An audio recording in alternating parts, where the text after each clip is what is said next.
33. When he awoke, there was a single blissful moment where everything had simply been a bad dream. Then he felt the aches that had built up, told himself just for a moment that it was just soreness from helping Boris on yesterday's fishing expedition. But there were more subtle clues. Dust on his nightstand. His pillow smelled stale. A sword and his armor piled in a heap in the corner. A sun that was too high. His mother would never have let him sleep in like this. Then voices. Neri, Mouth, Liliette, and Midia. That peaceful feeling was washed away, and he took a moment to put back up his walls, set aside the complaints of his body, and put his mask back on. Each piece of his equipment he put back on was like a welcome old friend, yet at the same time, like shackling himself all over again when he had just escaped. With each passing moment, his room felt more and more unfamiliar and inhospitable. He shouldn't be here. Not right now. Not like this. Not yet. He stepped outside his room and found everyone else sitting at the table, talking quietly over some breakfast and tea. "Sorry to keep you all. You should have woken me up," he said, his voice steady, his mind calm. A leader once again. "Now you're good, big guy," Lily said, waving dismissively. "Your mom was just telling us about that time as a baby you got into the live bait, and you came crawling around covered in worms." He chuckled as much as he was expected to. "Ha, yeah, that's a fun one. Why does nobody ever tell the stories of when I did cool stuff, though? Like Mom, why not tell them about when I spent a whole afternoon laboriously following pack rats around, until I found out how they were getting in the storehouse, Neri giggled, though there was an aspect to her voice that Chesney instantly caught that said she was nervous about something. "Oh, ha! Don't let him fool you. He wasn't being heroic there. He was supposed to be helping out Boris and Alice that day, went running off to goof the day away, and then got caught up watching them." He sat down next to Midia, and some food was placed before him. She looked at him like she could see right through him. Her eyes were baggy, expression tired and understanding. She gently patted his back and didn't comment on any of the goings-on. Neri didn't look like she'd slept much either, come to think of it. He got to eating the food. It looked good, but his mind was so unfocused on it that he didn't even taste it. Conversation died down, and he could feel the tension in the room building, waiting for the conversation that had to happen. Nobody wanting to be the one to cause the first domino to fall. He didn't have time for games. "So, Mom, I'm sure you realize why we came here now after last night." More food in his mouth he didn't taste. Neri's fingers traced the delicate chipped edge of her teacup. "Oh, yes?" Didn't say anything, just kept looking at her cup. He didn't feel the need to press her. He just waited. Eventually, she started. "I know what you're really wanting to know, Chesney. And I just need some time. Well, it doesn't matter now." She sighed and kept looking at the cup like it was the only thing in the room. "But that whole problem of how to defeat Dahlgren and Kmat, of needing a weapon that could defeat them, that I think I can help you with it, and when you're back, I think I'll be ready then." She started clearing away plates, and as she did, she continued. "There's 2 legends around town that I asked nobody to tell you. I was worried that if you knew, you'd run off and chase after them yourself before you were ready. First, and what I think you should go and look at today, is Daston Island. At the far end of the bay, there is a small island where sailors have said to have seen very strange ruins. Those who tried to enter it came out terrified at the moving metal beings they found there." Another ancient ruin? It was a good place to look, for sure. And Mouth had said he'd never been up this way before. It's very likely nobody has ever really gone in and explored it. "And the second rumor?" he asked. "That's, I'll tell you when you come back. When I'm ready to tell you everything." She looked particularly ashamed that she couldn't say it right then. He was sure if he pushed her, she would tell him. But he would never do that, no matter what. He stood up. "All right, we'll check out Daston Island. Do you know where I can get a boat to use?" She nodded. "Yes.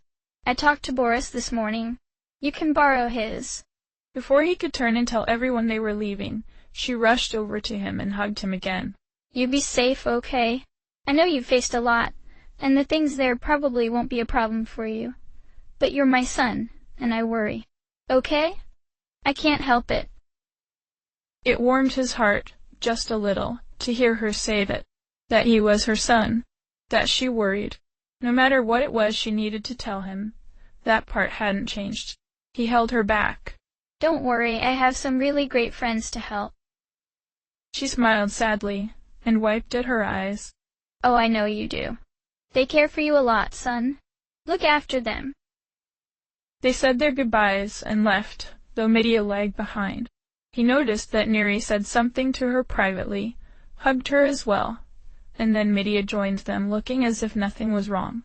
He was curious, but something told him that he probably wouldn't get a straight answer if he asked anyway, so he said nothing about it.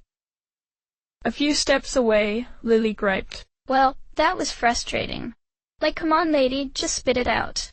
Ow! Midia glared at her as she elbowed her hard in the ribs. She whispered harshly, Lily, think about how he's feeling about this before you say something so careless. It's fine, he said. He didn't look at her, just kept walking towards the shore. I know it's frustrating. I feel it too. She'll tell us when she's ready. And it won't be long. The bay isn't that big, it can't take us long to get to the other side in Boris's boat. Personally, I just can't believe how many ruins I hadn't found in all my travels. Mouse said. How many have you been in? Midia asked, apparently eager to keep the subject away from him. He was glad for it. Well, not counting the ones you two know about, I'd say another 8.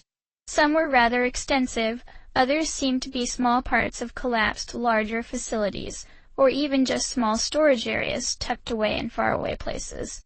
All of them took ages for me to research, both in the libraries of the world and through painstaking cataloging of local legends. It was through all of those expeditions that I gained the skills to break into the underground. Us meeting up, there was simply incredible timing on my part. As they approached the shore, there was a large wooden shack by the water they seemed to be heading towards on. One small child stood in their way, looking to be about 10 years old, maybe a bit younger. You stop right there, Buster, he said, pointing at Chesney. Chesney looked down at him, not sure what to say. The little boy did not seem pleased. Oh, come on, don't you dare tell me you forgot who I am? He squinted and tried to think really hard. In a moment, it came to him. Oh, right, you're Patch, Boris's kid, right? The boy grinned. Haha, that's right. And since you do remember me, you must remember that bet we had. That bet you lost just before you left, and that 300 gold you owe me.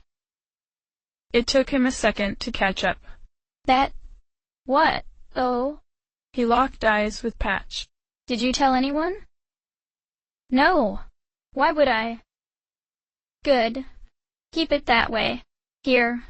He handed off the money he owed.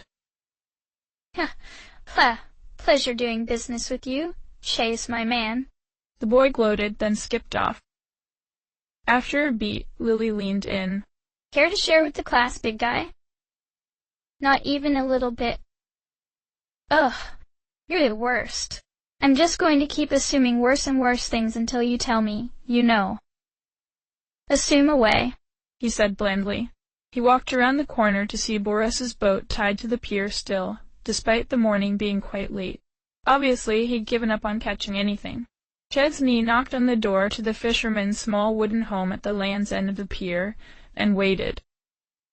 After some stomping footsteps, the door was answered by a broad-shouldered fellow with short black hair. What do you... Oh, Chesney. You need the boat, right? Yeah, Mom talked to you already about it, right? He nodded. All right, I'm trusting you, boy. Don't go scuttling the thing. And keep away from those shoals to the east. It's not meant for the sea. Don't worry, I'll look after it. Thanks, Boris. Say, do you know anything about Dazen Island? The man thought for a second. No, not really. I've sailed close enough to get a good look at it, but I could tell it was no place for me. You be careful there, yeah? Don't make your sweet mother cry now. I won't. Promise. Boris came out, helped them get the ropes untied, and the passengers loaded. It was a bit cramped, as the boat really was only for about 2 people and a load of fish, but they managed. After they kicked off the pier, Chesney let himself be lost in the feeling of catching the wind and the joy of knots. He closed his eyes and could hear the cawing of distant birds, the lapping of waves on the shore, that familiar coolness out on the water, and the saltiness of the air. I miss being out on the water, Lily said wistfully, stretching. The Shimrick were always nice enough to offer me work, and I'd help them out with their catches. It was a lot colder than it is here, though. Here it's nice. I don't feel like I'm gonna die under all this armor. Chesney smiled, pleased that there was a shared part of their childhoods. We mostly had Bosting up here. What did they catch down in Sasquatch? Oh, bream, hectopus, lots of gray crabs, even some sawfish. Do you miss doing this kind of stuff, Chesney? Medea asked from beside him. You look so natural up there. He shrugged. I don't know. Maybe. It's familiar, and that counts for a lot right now. After a while, he finished by saying, I forgot how peaceful it is out here. Yeah, Medea said, leaning down close to the water, letting her fingers caress the surface as they cut through it. I feel like I could just fall asleep to the sound of the waves. Well, feel free to take a rest. I'm guessing it will be half an hour or more for us to get close. Medea yawned and closed her eyes, still letting her hand trail lazily in the water. That sounds really nice. This is such a nice place. I might consider retiring somewhere around here, I think. Mouth said appreciatively. I used to fish a lot. Oh, you wouldn't go back to your home? Chesney asked, not quite sure if he was prying too much. If he was, Mouth didn't seem to mind. Oh no. I'm too much a wanderer for that. My parents had a little cottage far outside of Jerain, but it's long ago wasted away.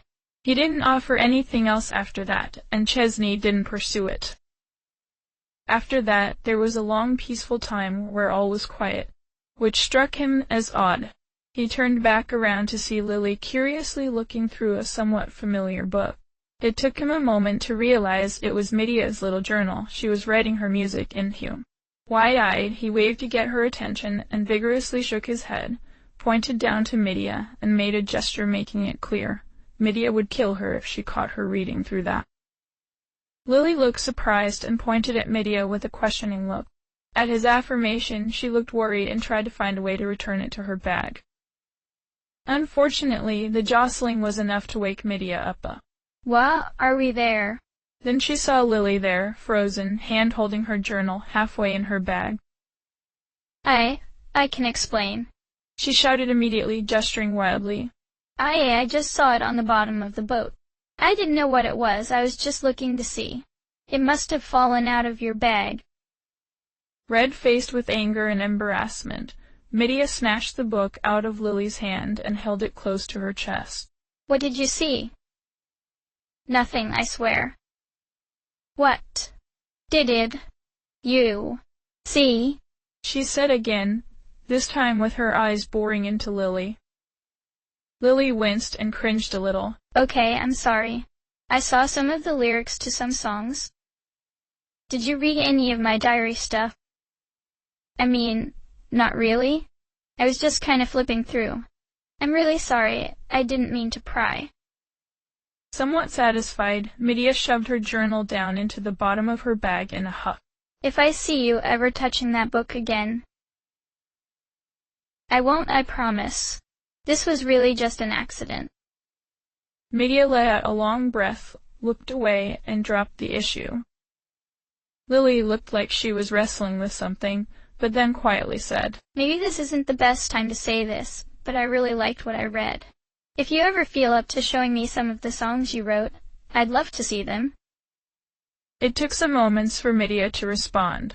Finally, she settled on, Maybe. Chesney and Mouth shared a look over the girls' heads, acknowledging to each other the awkward moment that could have exploded into something much worse. Chesney went back to focusing on sailing the vessel. He thought about her songs, the small half-heard bits he'd heard her hum. That moment they'd shared in the holding cell in Zagos's temple. He admonished himself for not taking a larger interest since then. Not much time had passed, true, but a lot had happened to distract him. He resolved to ask her how her project was coming along when they took a rest next. At last, after sailing out farther than he ever had before with the other fishermen, he spotted the small island. It wasn't very large, barely big enough to stand up above the water table and not be eroded away by the waves. No trees, only dry wind-blown sand. And there, just peeking up where he could see, was a familiar greenish metal door. The passage it seemed to bar went downwards at an angle into the sand. He beached their boat, making sure the sails were tied well and wouldn't drag it out without them. They walked up to the door and found it to be just a regular door, not even locked. They spent some time pushing the sand out of the way to allow it to open, then walked through. Down the stairs looked very familiar. The same kind of architecture they'd seen in the underground, this time lit by flickering pale green emergency lighting. Well, it's not a cave at least, Chesney said, earning a chuckle for Medea. Isn't it kind of, though? She teased. Like, how different is a cave from an abandoned building underground, really? Well, Mouth added quietly, caves usually don't have walking death machines. Be on your guard. I've seen things that make Nails look like a cute pet. Still not pleased I never got to meet Nails. It sounded so cool, Lily grumbled. They descended down, walking as quietly as they could, ears keenly listening for anything moving. His mother had said there were things that were moving down here. He knew he wasn't lucky enough that they would be broken down by now. The emergency lights were barely useful. Through every door was just a shadowed mystery. Chesney stayed in front with Mouth, now that he was finally equipped with gear he was comfortable in. It had felt far too strange to be in the back line. 2 rooms in, they turned left to find a long dark hallway that went left and right. He let his instincts decide, and they turned left. The hallway was narrow, wide enough for only 2 of them to stand side by side. They followed it into the darkness. The emergency lighting in this area didn't seem to be working. Wow, you really do pick the best date spots, Spy Guy, Lily whispered, jokingly, anything to cut the tension of the quiet darkness. Lily is familiar with dates and dark halls and alleyways. Somehow, I'm not surprised, Chesney whispered back evenly. You cheeky ass, she whispered as she gently pushed his arm. Medea snorted. Lily, do you want me to heal you after that? Is there any blistering? Oh, you're just as bad, Lily grumbled, playfully shoving Medea. Freakin' wise asses. They followed the hall, which turned right to an abrupt dead end ahead, and a door to their right. This one seemed to have no handle or keyhole, just a generic pale square next to it. You think one of Sophie's things will work? Medea asked. Chesney shrugged, waved her to try. She did so, pressing every object she had of Sophie's to the panel, with no luck. How about you, Mouth? Could you get it open? Chesney asked. Maybe, he said, looking thoughtful. Though I think we should look around first. Might be something we can use. He nodded, and they headed back the way they came. As they walked, the emergency lighting improved again, and it became clear that there was a larger room at the other end of the hall. Much of the light from in the room, dim as it was, washed over the entrance, bathing it in an eerie pale green glow, like luminescent moss. That was until a dark shadow walked past and stopped. Its footsteps were loud and heavy, mechanical. The shadow turned in their direction. They all froze. Their hearts hammered in their chests as they waited, hoping they couldn't be seen in the darkness of the hall, begging the shadow to continue path. Wooden, no historia venduachua be estratoya. Lights on the machine came to life. There was a glowing orange sphere in the center of a hulking humanoid shape covered in cyan metal. It extended out one arm, and the hall exploded in noise. Something incredibly fast shot out and clipped Mouth's shoulder. He groaned in pain as a spray of his blood followed the projectile. Chesney put up his shield and pushed them all behind him. Medea and Lily blasted forth 2 bolts of lightning at the machine. Stop, stop! Chesney yelled, trying to wave out from behind his shield. We're not intruders. Stop attacking us. It ignored him completely. The arm pointed at him, and a series of incredibly loud explosions filled the narrow hall, and his shoulder, shield, and leg were all hit almost at the same time with projectiles so fast he couldn't even see them. He fell down, yelling in pain as his leg felt like the bone had been shattered. Daze! He yelled out from the ground, waving a hand, and the machine seemed to stutter and shake, turning back and forth as if it couldn't decide what to do. Mouth advanced, Lily right with him, while Medea knelt down and tended to Chesney. Together they attacked. Lily used blow-up, hitting the thing with a half-dozen explosions, and Mouth finished it off with a hard overhand slash to the glowing orange orb in the center. It sputtered, then stopped moving. He shoved it back, and it fell backwards, clearing the entrance to the other room. Yeah, like those things. Mouth groaned. Though, honestly, that one looks like a different model than the one I saw. Was the one you saw stronger or weaker than that one? Lily asked, rolling her shoulders, still on edge. Stronger. Definitely stronger. Oh goody, more to look forward to in the future. Chesney and Medea joined them. Well, that was fun. Let's hope that was the only one of these.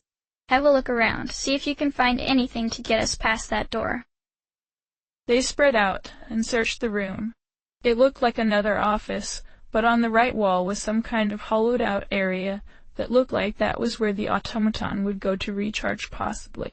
Aside from a desk on the left-hand side of the room, there were several mechanical devices on the wall straight ahead that all had blank displays. Finally, there was a pair of boots held in a transparent cylinder, which reminded Chesney of the cylinders that his equipment had been stored inside in Zagos' temple.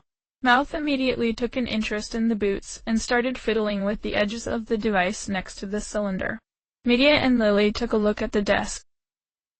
Ah, I've seen these kinds of cases before. 1 second. And... there. Mouth said, looking triumphant when the glass cylinder slid away. I wonder what's so special about these boots. Chesney picked them up.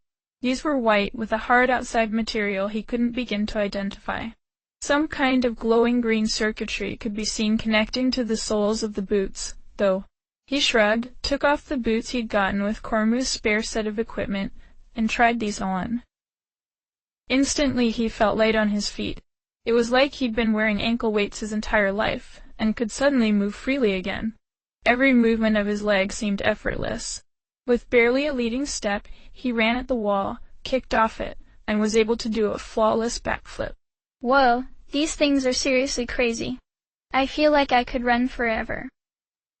Nice flip, boss, Lily said appreciatively while nonchalantly handing him what looked like a small playing card, only completely white. Found this over there. Looks kinda important and techy. Techy? Medea shrugged. If you have a better word, I'm all ears. He did not. They found nothing else, so walked back down the hall to the locked door. Passing the card over the square, the door quietly slid open.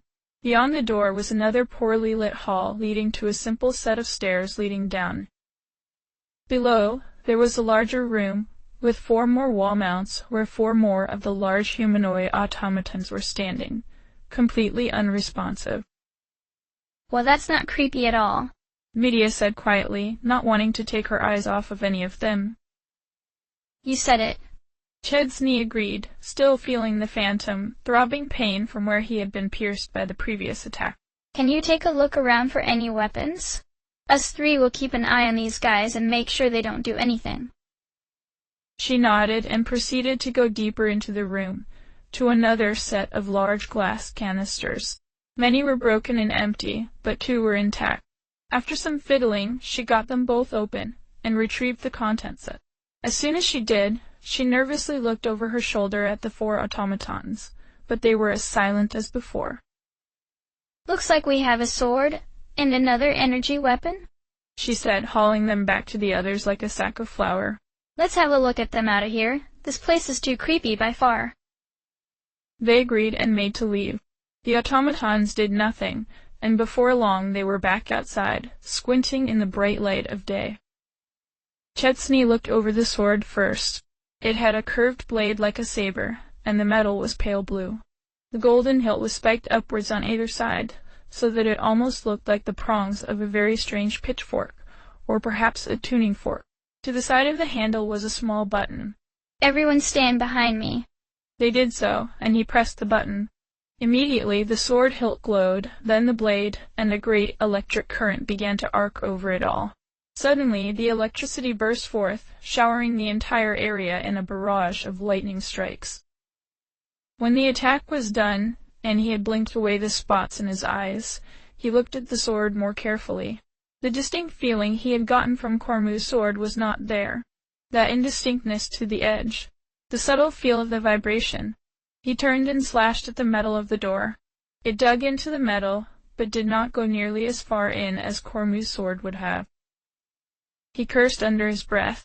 Wonderful. Another fancy, useless toy. He sheathed the weapon. He would stick with the well-balanced wind sword. Well, boss, I don't know about useless. Did you see what that thing could do? Lily asked, gesticulating wildly at the amazing show she had witnessed, seemingly confused at his lack of amazement. Yes, but really, both Mitty and I could do that with our eyes closed. He sighed, starting to look at the other weapon. Besides, the important thing is that it needs to be able to destroy Kmat and Dalgran. So far, nothing has compared to Cormu's sword. Rather than curse the ancient being for not bringing any spares with him to Lennis, he looked at this latest device. Like the Psycho Beam, it was a shoulder-mounted energy weapon, but this one looked even beefier than the previous one had been done. While the Psycho Beam could probably be wielded by hand, this undoubtedly needed both hands, and was very heavy, even for him. Familiar with how the Psycho Beam had worked, he flipped certain switches on this device, and it came to life. Already he could hear it whir. There was a subtle smell of burning metal, and warm air seemed to gently pulse from it from small joints. Oh, this is going to be a big one. Stand back, everyone. He shouldered it, brought the targeting reticle to his eye. The clear display reminded him of the display in his helmet, and to his surprise, seconds later his helmet chirped, and the two seemed to communicate somehow. Symbols he couldn't begin to understand flashes over his vision, but the general feeling he got was that it was trying to tell him there were no targets in the area. He pulled the trigger. A quarter of a second later, there was an incredible flash of light, and his helmet's visor darkened. The sound was like a combination of a lightning bolt and a roaring fire, and an earthquake. He blinked and lowered the weapon, and took in the result of his test fire. The sand in front of him was blackened and smoking in a cone that got wider as it got to the water. The water, in a straight line for about 50 meters, was bubbling and steaming, but it dissipated quickly. Cormu, slayer of monsters. Lily said in awe. Can I borrow that for my bachelorette party? Even Chesney was taken aback at the incredible power on display here. Perhaps it was powerful enough to damage the ancient machine, but if that was the case, it felt like the Psycho Beam should have been able to as well, and Nails would have told him if that would work. Still, he had some hope. They just had to make the journey back to the Tower of Gabnid to check, and hope there wasn't any nasty surprises waiting for them there. His body shuddered at the thought. Kmat might be there. Could he really bet on a maybe? That monster was the most terrifying creature he'd ever seen, and he'd only seen it for a moment before he was blasted by its incredible fire and woke up broken at the foot of the tower. Don't second-guess things now. Mom still has one more secret to tell me. Do you think it has the power? Midia asked, quietly, gently, like if she hoped too hard it would break. He shook his head. I don't know, but we can try. He put them both away in his bag, which was getting to be rather heavy at this point. Okay, I think that's it. Let's head back, he said. He was about to concentrate on the spell that would instantly transport them back to Raold, but then he remembered Boris's boat. Oh, right. They pushed it back in the water, and he held it steady so everyone could get in it. Then they set sail for home. Mitty blew a lungful of air through her lips. Well, I was expecting something a little bigger there. Yes, most of the ruins I found were about that size. Small, inscrutable buildings in the middle of nowhere. Mouth said. Who knows how many there are left? We don't have the time to go searching around the whole of Linus looking. Chesney said, gripping the ropes tightly in his hands. They needed answers. He could almost feel those strange, dragging waves of despair pulsing over him from Dahlgren. How was the rest of Masquat faring? Who was still left? It was time to get answers. Midia, could you please help with the wind? Any time, she said, smiling in that way she did when she felt useful. The breeze picked up significantly, and he struggled for just a moment to make sure they didn't capsize. But then they were on their way with speed. After a time, Lily asked, Hey, doesn't it look a little smoky over there to anyone else? She was pointing straight ahead to Raold. They all leaned forward to see. In seconds it was clear. Raold was burning. His blood ran cold. Without a second's hesitation, he snapped his fingers and added his own strength to the wind, blasting them forward so fast that they almost glided above the water. Hang on. There was no emotion to his voice. There were too many fighting inside him to display. Rage and terror in equal measure, fighting for his heart. Second after agonizing second ticked by, and with each one some new horror came into view. Homes burning, shapes running, the glint of metal, swords, blood. Rage was winning. His fingers gripped the rope so hard blood was drawn. Voices were speaking to him, he knew, but he could no longer hear them. There was only the dock just ahead, the shapes on the ground, and his rage. He slammed the boat into the shore with enough force that it beached itself immediately. But he had leapt away, sword out and glinting in the light of the sun. His eyes caught sight of Boris's body, Patch's body, and two Alorn soldiers just finishing sticking their swords into Patch's mother, all their blood spilling into a shared pool, draining into the sea. Chesney's sword found them both. Snick, snick, away, like the wind, more shouting, more fires, more heat. He couldn't feel it. He didn't even stop to think about how Alorn soldiers had found this place, what it might mean. It didn't matter just then. Shapes out of his vision exploded from fire or lightning, but still he found more places to sheathe his sword into. Nick, snick, another two soldiers down. Three leapt at him from the side, long blades coming down from three directions. Effortlessly it seemed like he swatted them away, his feet like the wind carried him through them one by one. To his left, another woman. Not his mother. Cut down before his eyes. Too late. Again. Too late. Again. Things came out of his mouth he could not remember. The Alorn soldier was engulfed in white-hot flames by his own hands. Then, also quickly, he found his door. Open. And all the strength of his fury left him, and the drain of his mad rush fell upon him all at once, and he was gasping for breath, and his ears were ringing, and his vision was dark. Chesney, can you hear me? Midia's voice. It was pleading. He turned to her, found her with blood splashed across her face. Whatever look he had given her in that moment, it had surprised her, scared her just a little. Here. She touched him, and he felt that cool feeling pulse through his body, and the edge of exhaustion left him. He swallowed, turned back to the door. Thank you. He wanted to apologize, but now was not the time. He walked into his home and found two people inside. His mother, and a cloaked figure with a long curved sword pressed against her throat. The same cloaked figure he had seen in Geraint, watching from the shadows in the tavern. The same cloaked figure that was always at Zagos's side.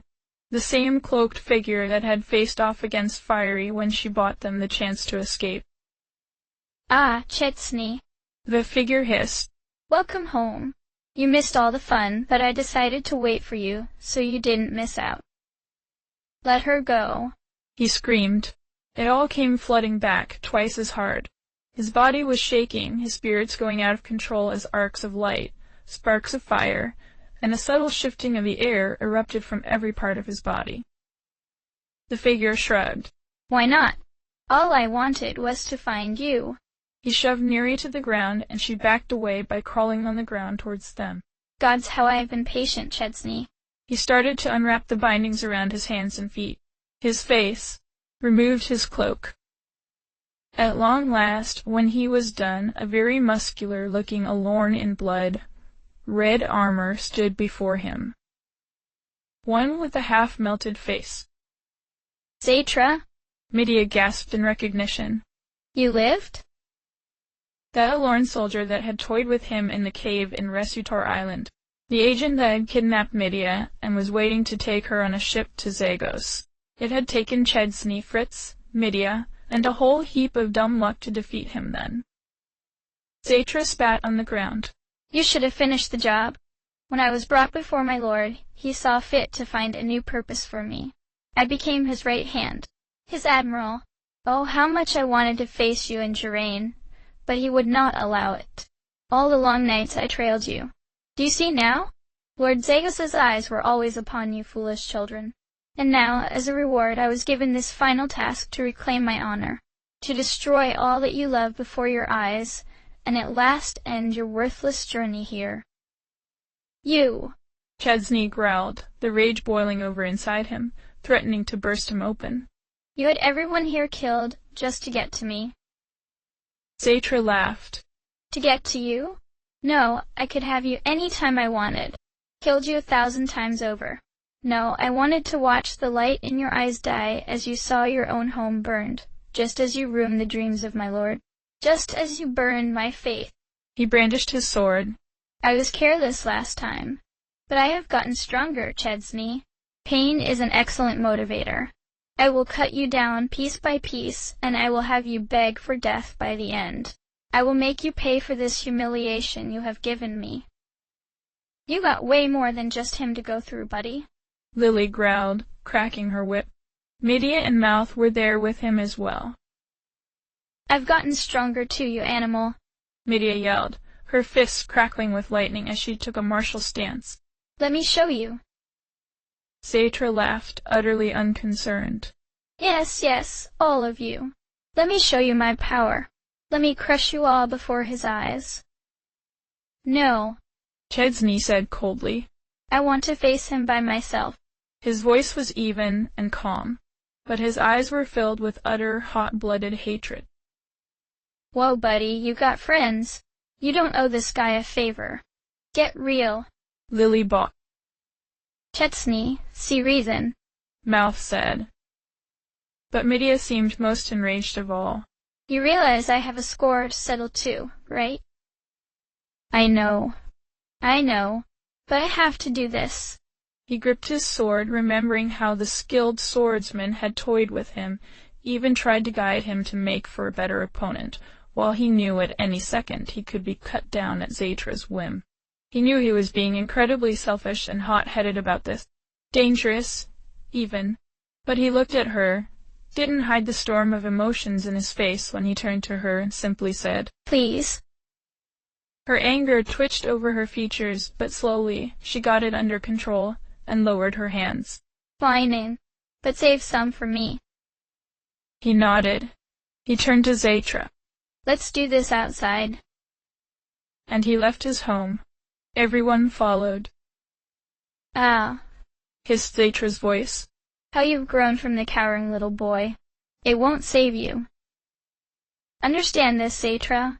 Chetsney said, turning to face him in a large flat area outside his home. I could kill you 12 different ways, but I'm going to make you suffer for this. I won't even use my magic. I'll take you apart on your own terms. Show me then, whelp. Zatra hissed and dashed forwards, blades singing through the air.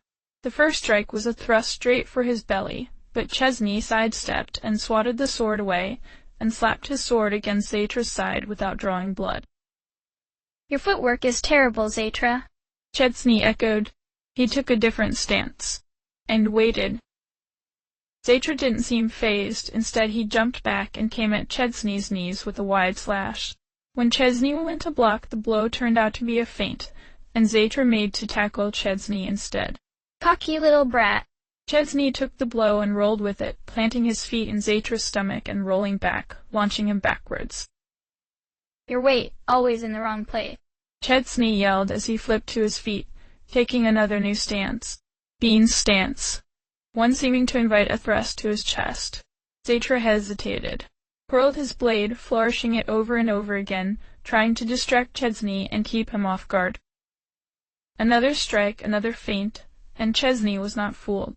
He stepped into Zatra's guard, tripped him, and slapped his sword arm with the flat of his blade. Twice. And your grip. You wield it like a club. Fluid, Zatra. Like a leaf through water. Enough of your games. Zatra growled. Am I supposed to be scared? Pathetic. Is this supposed to be something I said to you? I don't even remember. That's how beneath me you are. Oh, I'm sorry. Chesney said, dropping his sword to his side. I thought we were practicing. Were you trying? He shrugged, and took the same stance as that one guard in the Helm Temple had taken. You want me to try? Zatra took a long, deep breath, and changed his sword stance to something geared towards maneuverability. Then he took a step to the side. You're just delaying the inevitable, boy. All I see is the gaps in your form. Really. I want to see. Hit me. Chesney dashed forwards, put all his strength into an overhand slash. The blow was blocked, and they were locked into a contest where the much taller Alorn soldier had the advantage. You're angry, and that makes you predictable. Zatra let go of the struggle, and Chesney staggered forward and took a punch to the throat. You think you're the only one who tests their opponent? You should have taken the hits you earned, fool. Chesney coughed. I guess so. He croaked. His mother cried out from where the others were watching. Don't worry, Mom. I've got this. His opponent laughed. Really? This one has guts. A shame he has to die. Ah, so you do remember. Chesney growled, incensed once again, and came in hot. Their blades pinged off of each other in a flurry of strikes, counter-strikes, blocks, and feints. All around the plaza they danced, the blows getting stronger and more devastating with each passing moment, waiting for a slip. You know, I think the scars are an improvement. You look better. The momentary distraction was just enough for him to swat the sword out of the way and get a slice against Zatra's arm. I'll take your eyes for that. Zatra screamed, then used his two-handed blows to completely overwhelm Chesney's defenses. Over and over he pounded against his shield, driving Chesney to his knees. But Chesney was ready. When Zatra's strength began to fail him, Chesney dropped his shield and sword, dodged to the side, grabbed Zatra's arm. Then he swept the legs, dropping him to the ground. Zatra's sword clattered to the ground beside him. But Chesney wasn't done.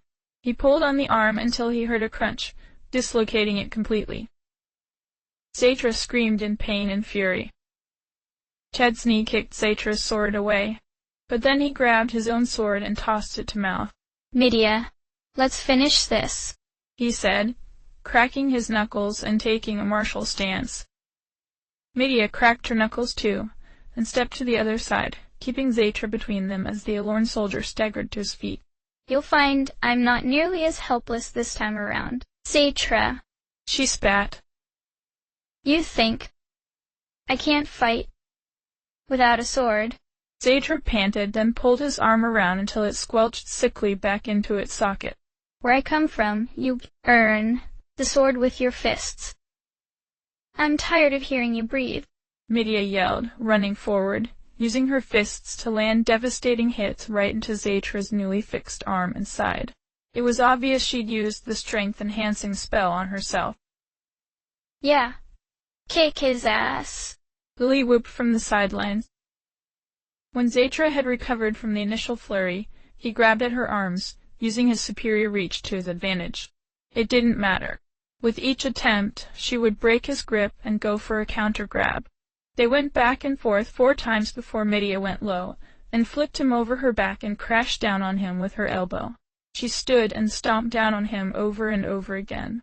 I don't play fair. Watch out. Chesney called, not quite in time to save Midia from having her legs swept out from under her. She slammed to the ground, and Zaytra was on top of her, ready to pummel her. He got 2 hits into her face before Chesney knocked him over with a flying kick. He helped her up, and they circled the soldier again, fists up and ready. She spit blood from her mouth, and grinned with red teeth. Zaytra turned and rushed at Chesney, but he surprised Zaytra by catching his fist and crushing it. When he had helped her up, Midia had given him the strength-enhancing magic too. It's over, he yelled. Then he punched the soldier backwards, and he staggered under the powerful blow. There was no rest for him because Midia was there too, slamming his jaw and sending him back to Chesney. They took turns punching and kicking him back and forth between them. One by one they slammed blows into him, breaking his ribs, his hands, his arms. Every blow a concert of motion between them as they danced around him, like he was standing still.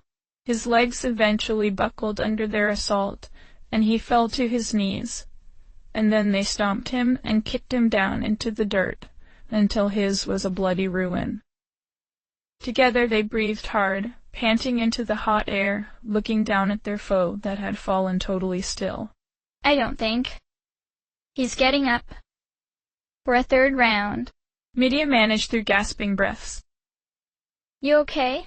He asked her, seeming to ask more than one question with his look. He knew her kidnapping had taken more of a toll on her than she ever really let on. Knew that it had made her feel weak. Knew what this moment likely meant for her. She nodded. Yeah, I'm okay. I won't. I'll be fine. Thanks, Chesney. I mean it, she said, trying to convey just how much it had meant to her that they had beaten Zaytra together.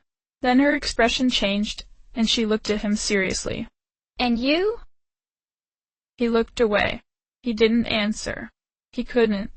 Even that question was almost enough to bring it all down. Her concern was like a battering ram to his thin veneer of composure. Zaytra had been a good distraction, but now everything was crowding in his mind, clawing at the walls he had brought up. He could feel his emotions threatening to overwhelm him. He did everything he could to hold it back. He couldn't look at his home. Squeezed his nails into his palm, focusing on the pain. No matter what he did, he could feel his hold on himself weakening. Lily ran towards them, saying some very colorful things. Holy Mother of Mercy, you two destroyed that guy. That was brutal. And hey, I thought you weren't going to use magic. Chesney coughed and swallowed. He wouldn't lose it yet. He deserved it, trust me. And the fight was over as soon as I dislocated his shoulder and took his sword. The rest was just dessert. He then turned to his mother. Mom, are you okay?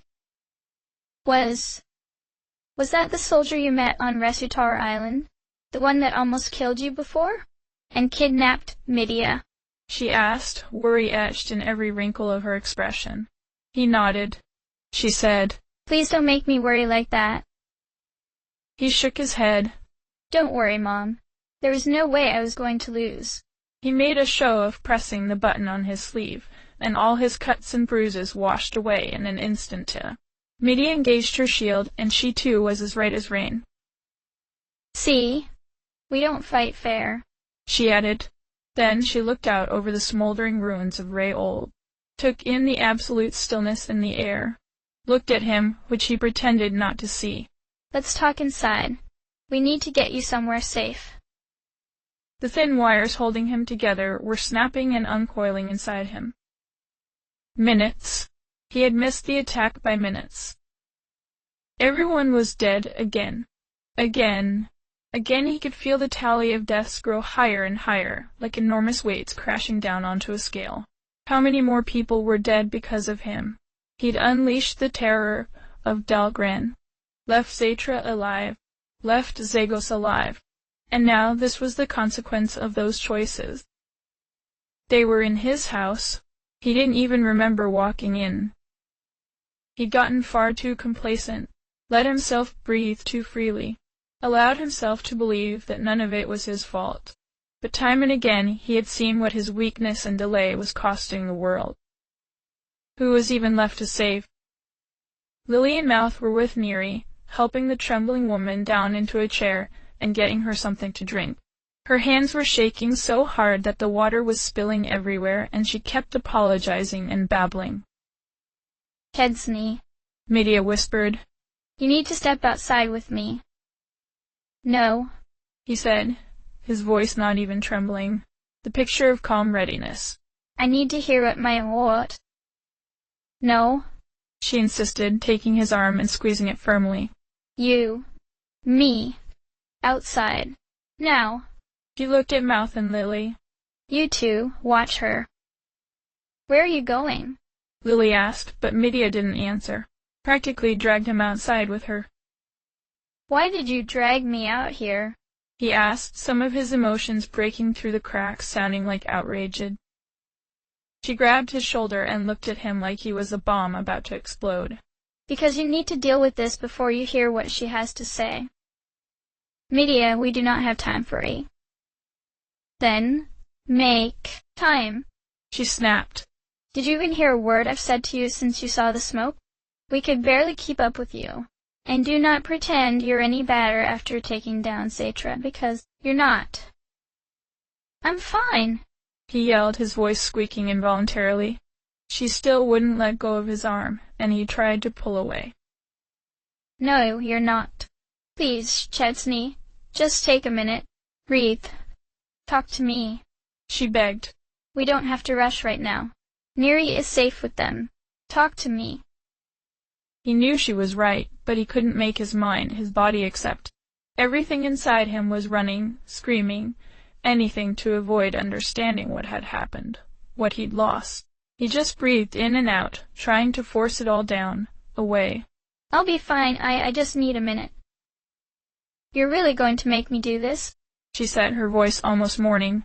Her face shifted to something hard as steel as she dragged him away.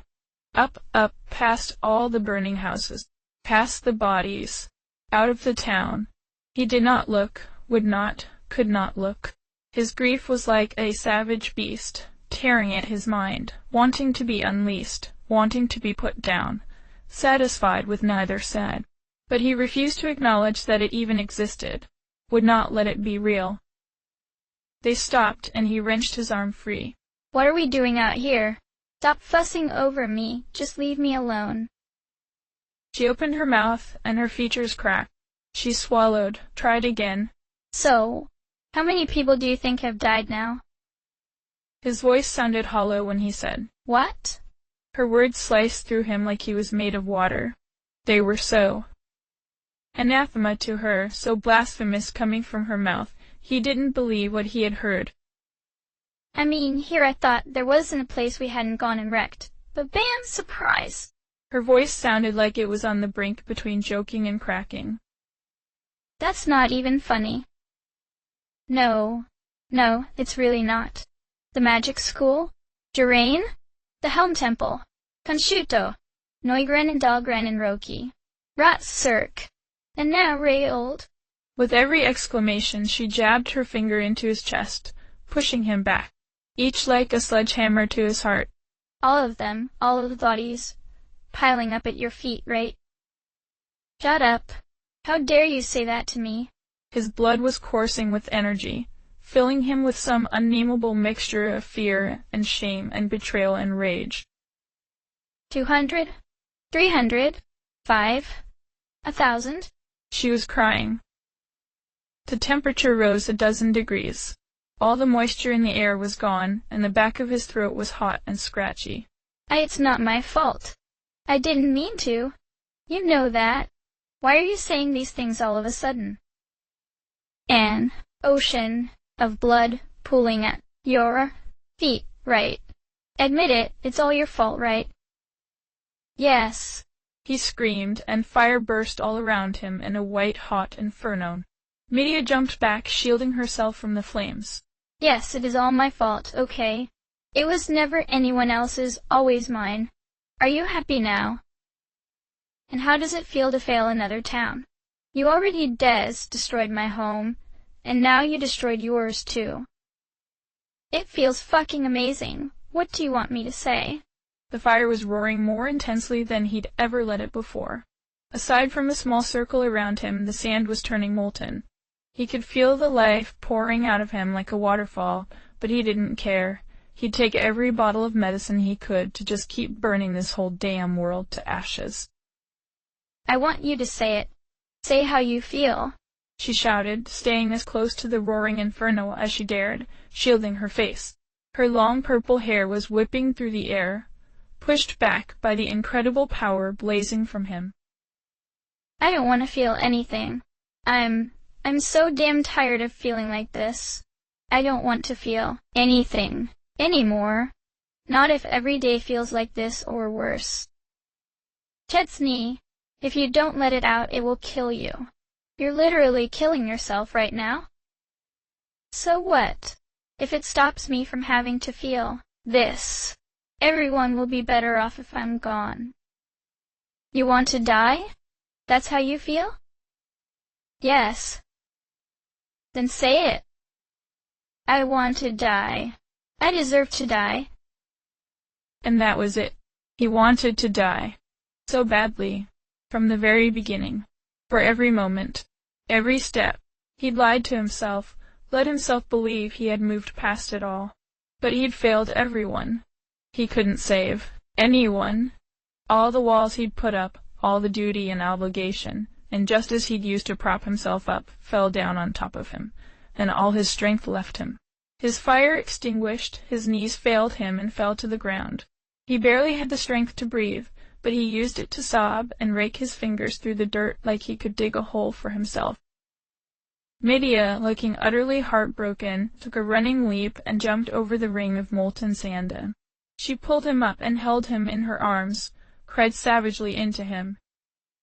Now that the walls had come down, he couldn't stop. I was right there. Right there. Right there. I couldn't do anything. I was right there, and it didn't matter. He killed them. I killed them by coming back here. He raged at his own weakness. How utterly useless he felt. After how hard they had fought, how pointless it all seemed. How he worried that the whole world was cold and dead. And he had just watched the last embers of Lennis die in front of his eyes, and been powerless to stop it. How he had let everything get in the way, and now it was far, far too late. When at last every last drop of his self-hatred had been spilled, he felt utterly numb. I've lost everything. And then it was Medea's turn to talk, and she did, quietly, gently, only to him. Chesney, I'm not going to tell you everything is going to be okay, but here's what I'm going to do. I'm going to make you a promise, and I want you to make me a promise after, okay? The door to Neri's home creaked open, and in walked Medea, leading Chesney gently by the hand. I'm sorry we were gone for so long, she said. They found 3 somber faces waiting for them. Lily offered a weak, concerned smile. Mouth nodded at them. Neri got up immediately and went to her son, embracing him. A few seconds later he hugged her back. What happened? He asked. His voice was very hoarse. They came not long after we couldn't see your boat anymore. Come, sit. We need to talk. She led him there, and he did. Were you able to find what you were looking for on Dasden Island? He was amazed at how sore his body was. Even digging the weapons he'd found out of his bag hurt. We found these. The sword, I know, isn't going to be enough. As for the other, I'm not sure, but I have my doubts about it. She winced and nodded. Okay, I understand. Bit her lip. Please understand, son. I never told you this because, well, for a lot of reasons. I never wanted you to feel different, but another part of me just wanted to never even think about it. I was scared you might... Well, that's really not important. She swallowed, hard, her eyes were watering, squeezed his hands in hers. Okay, Neri. Enough. Chesney, you are not my real child. Everyone reacted, but for his sake, nobody said anything. He didn't know how to react. He'd always known that something life-changing would come from this talk, but after everything, he was paralyzed by exhaustion and the need to hear everything before he said anything. She continued. One night 13 years ago, a huge tsunami hit this village. My husband Durga saw the signs. He rushed into the water with his boat to tell everyone still in the bay to get to safety. But he never made it back. They had to drag me away, you know. I didn't want to go to the shelter until I knew he was back. Well, anyway, he didn't. The next day, I walked the shores up and down the coast, looking for any sign of him. And then I saw this strange boat, and the sweetest little cry was coming from it. She looked at him, a sad smile on her face. And that's where I met you. Medea took in a sharp intake of breath. Neri, the night of the tsunami. Was that? She nodded. The night of the comet? Yes. Medea's shaking hands dug in her bag, brought out the map. She put it on the table, looked at the stretch of ocean that separated Retsurk and Rayold. A storm? And a tsunami? The same night? And we both washed ashore. Me in Retsurk. And you here. Chesney, what if that wasn't just a comet? What do you mean? I mean, look here. Look at this spot between Retsurk and Rayold. Right between them. He looked. There was a large circle of rocks, or shoals, or small islands. It was hard to tell since they were so small on the map. Are you saying we were on the same ship and it ran aground there or something? She shook her head. No. The comet, Chesney. I'm saying, what if we were the comet? The great ones came down from the sky in a huge ship, and where they landed became a huge crater, the throne of the immortals. What if we came here the same way, but our ship crashed here? Everyone saw a comet, and the seas became dangerous. What if we crashed into the sea, and that was why the seas turned stormy, and a tsunami was made? He was stunned. If that was true, it raised just as many questions as it answered. Sophie, Cormu, and Gabnid had come here on purpose, with a mission. Why had she and he come to Lennis? Who would send them as babies? Then another thought struck him, and he stood up so fast his chair was knocked over. My dream. My nightmare I always got as a kid. Why I was always afraid of storms. He turned to Medea, eyes wide. The nightmare was always so unclear, almost like a feeling. Thunder and roaring. Drowning in the dark. It was from that night. Neri smiled a motherly smile at them both. You two are a good team. You understood right away. As for me, at first I didn't know what to think. A part of me thought this was somehow my sweet Durga, brought back to me by some miracle. But then I saw you for who you were. The son Durga and I had always dreamed of having. I loved you with all of my heart. I wanted to keep you all to myself. I told the rest of the village to never tell you, and they agreed. I also asked them to never tell you this. Her hands seemed to hover there, moving in subtle gestures like she was trying to find the right word. Out east of here. If you sail on for a very long time, you'll see a string of islands. Our village used to have ships that sailed the true seas. Sailors would come and speak of amazing things. And now, at least, I know this one is true. On one island, there is said to be many strange wise men living there. It is said that immortals live there. There was a great gasp from all present. Immortals from Rega? Still on Lennis? If that was true, not even Nails knew about it. Was it Cormu, Sophie, or Gabnid? Was it others that had never been spoken of in the legends? What had they been doing there this whole time? His head was swimming with possibilities, but one thought came to the front of his mind. But Mom, even if that is true, how would we even sail there? Rail doesn't have any ships that could make it at sea. She grinned. Yes, it does. The ship you came in, it's still here. It still works. I will show you. She led them out of her home, down to the beach, past a nearly unnavigable stretch of sand and rocks, and into a large sea cave. And there, bobbing gently against the waves, was a boat like they had never seen, shaped like a knife with two sails that looked like wings on either side of it.